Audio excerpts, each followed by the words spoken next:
जैसा कि हमने एपिसोड 1 में देखा था, बोकाई फायरस्टोन में घुसने की कोशिश करता है। अब हम देखते हैं एपिसोड 2 में सैनचू माफी मांग रहा होता है और कहता है, मैं जानता हूँ मैं गलत हूँ। जेंग उसे कहता है, तुमने हजारों साल पुराने स्पिरिट फंगस को खा लिया है जो बड़ों के लिए बनी है। सैनचू कहता है, चिंता मत करो बड़े भाई, मैं किसी को नहीं बताऊंगा। उनमें से एक स्टूडेंट कहता है, ये कल्टीवेशन में हेल्प करेगा। जिसके बाद सैनचू कल्टीवेशन करना स्टार्ट कर देता है और वो कई दिनों तक कल्टीवेशन करता रहता है और उसमें कामयाब हो जाता है। उसके बाद जेंग उसे एक राइस का दाना देता है और कहता है, ये स्पिरिट राइस है। फिर सैनचू कहता है इसे कैसे खाया जाए, जिस पर वो अपनी टर्टल सीड को देखता है, उसमें से राइस के दाने को डालकर बनाना स्टार्ट करता है और उस राइस को खा जाता है। बाकी के स्टूडेंट उससे कहते हैं, तुमने फर्स्ट लेवल बहुत जल्दी खत्म कर लिया। सैनचू कहता है, ये सब उस स्पिरिट राइस की वजह से हुआ है जो आप लोगों ने मुझे दिया, हालांकि मैं अभी पूरा सीखा नहीं हूँ। उसमें से एक स्टूडेंट कहता है, वो राइस एक कीमती था पर वो सुपर पावर नहीं देता। और कल्टीवेशन के 3 तरीके होते हैं। हमारा कल्टीवेशन पेड़ पौधों पर नॉलेज इकट्ठा करना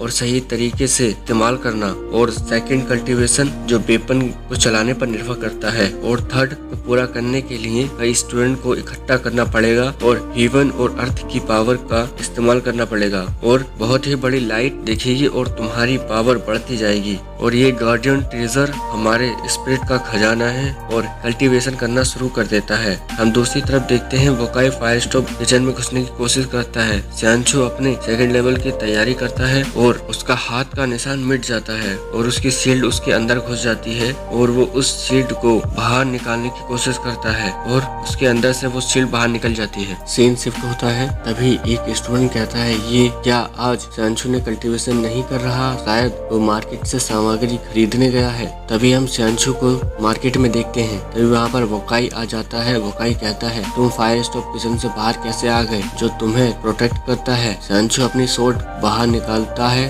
बोकाई के साथ 2 लोग और आए हुए होते हैं और वो सुपर विजन डिपार्टमेंट के लोग होते हैं। उन्हें देखकर सैनचू वहाँ से भाग जाता है और बोकाई उनका पीछा करने लगता है और सुपरविजन डिपार्टमेंट के लोग सैनचू को रोक लेते हैं इससे और उसे कहते हैं, हम ड्यू बैटल कराने के लिए आए हैं। ये बात जेंग और उसके भाइयों को पता चल जाता है। बोकाई सैनचू से ड्यू बैटल करने वाला है। जब वो वहाँ पहुँचने वाले होते हैं, तभी वहाँ उनका सीनियर होता है जो सुपर डिपार्टमेंट से है और कहता है, ये इन दोनों के बीच की बात है, इसलिए तुम लोग इस बात से दूर रहो। जेंग ये बात मानने से मना कर देता है और वो उससे फाइट स्टार्ट कर देता है। उस सीनियर का नाम चेंगफी होता है। सीन शिफ्ट होता है, बोकाई, सैनचू, क्या तुम मुझे रोक पाओगे, क्योंकि हम दोनों सेम लेवल के हैं। फिर उन दोनों के पास सुप्रीम डिपार्टमेंट का एक आदमी आता है और कहता है, वहाँ पर कोई मरने वाला है। जिस पर जेंग अपने भाइयों के साथ उस जगह पर पहुँचता है। जेंग वहाँ देखता है जितने भी पुल होते हैं सैनचू के, वो सब टूट गए हैं। फिर वह जेंग पहुंचता है और कहता है, मुझे पता था कि ये आउट ऑफ कम करना बहुत हार्ड है। फिर वो दोनों वहां पर जो देखते हैं तो शॉक्ड हो जाते हैं, क्योंकि सैनचू बोकाई को बहुत बुरी तरीके से पीट रहा होता है। बोकाई को पीटने के बाद सैनचू बोल रहा होता है, मैं अपना लेवल इंक्रीज नहीं कर पाया, मैं तुम्हें दोबारा पीटूंगा। तभी वहाँ पर जेंग को देखता है और उन्हें कहता है, तुम इतना लेट क्यों हो गए, शायद मैं मर भी सकता था। जेंग उसे पूछता है, तुमने तो अभी अभी सेक्ट ज्वाइन किया है, तुम इसे ऐसे कैसे हरा सकते हो। बोकाई